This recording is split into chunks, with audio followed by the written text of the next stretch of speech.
Mr. Gaetz for 5 minutes. Mr. Klegner, what is the ATF's zero tolerance policy?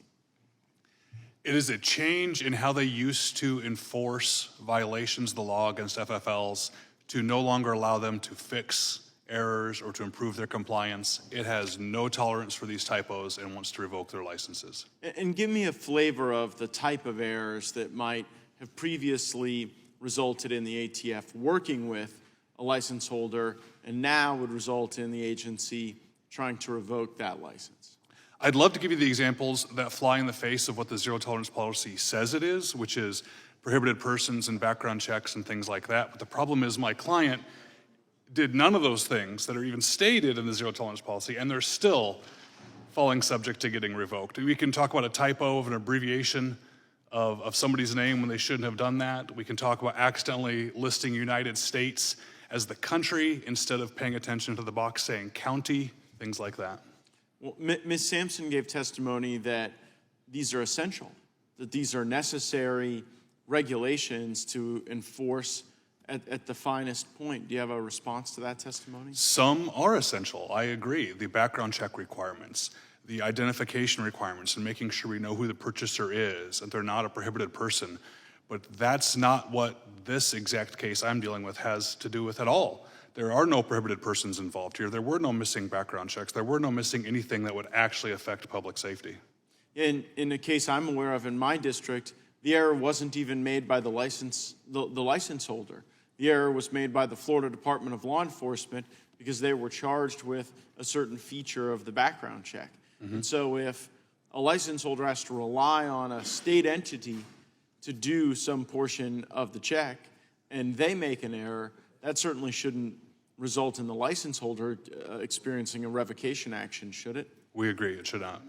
And yet, that's the circumstance. And I'm wondering just how you hear that testimony, Mr. Cummins, as you deal with representing a family that's dealt with such loss at the hands of such a grave error. Does the hypocrisy not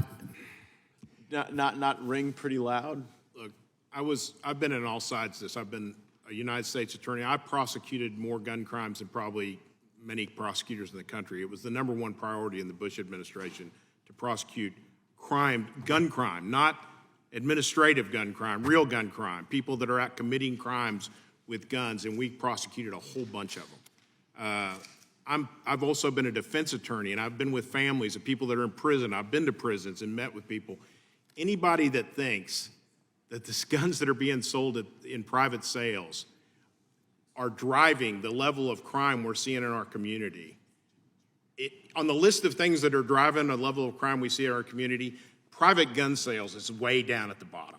And there's a great number of other things that aren't being discussed here at all that have to be driving it more than... I want you to be able to respond specifically to Ms. Sampson's testimony that guns make their way from the legal marketplace to the illegal marketplace. Because it seems to me, hearing that testimony, that then you wouldn't attack the people who are trying to legally engage in the legal transfer of firearms, right? You would go after the people engaging in the illegal conduct. But what's your reaction to that testimony? I agree with that. I think gun crimes are committed by people, not guns, and we need to focus on the people that are committing the crimes, and we need to be asking ourselves, why is this person a criminal? What's their background? I know the answers to a lot of those questions because I've been living it for 35 years, but it doesn't really have much to do with where they acquired the firearm. And everything we know about the law, for someone to be a criminal, they have to have the intent to commit a crime. They have to have the mens rea, right? And correct. Do you worry as you look at some of the ways in which these laws are being weaponized against people, that we're getting away from someone actually wanting to commit a crime, and indeed people are experiencing this really harsh regulatory action when they want to be legally compliant? I would suggest that the tactics that were used in the Malinowski search would be incompetent and reckless if it was a very serious crime. It's even much more offensive because this is not a serious crime that they suspected. It's probably the lowest level crime that would ever be drug into a United States Attorney's office. So why did this happen? Is this just to send a message? Is this someone's incompetence? Do you wonder about that? I wonder about it, and that's probably a question for this committee to answer, not me, but I'm certainly concerned about it, and it makes this tragedy even harder to take, to think that it might be politically motivated or for some other reason. Thank you. I see I'm out of time. I yield back. Gentleman's time's expired. I now recognize Ms. Plaskett for 5 minutes. Thank you very much. First, I want to say it's very interesting that we keep talking about the fact that they were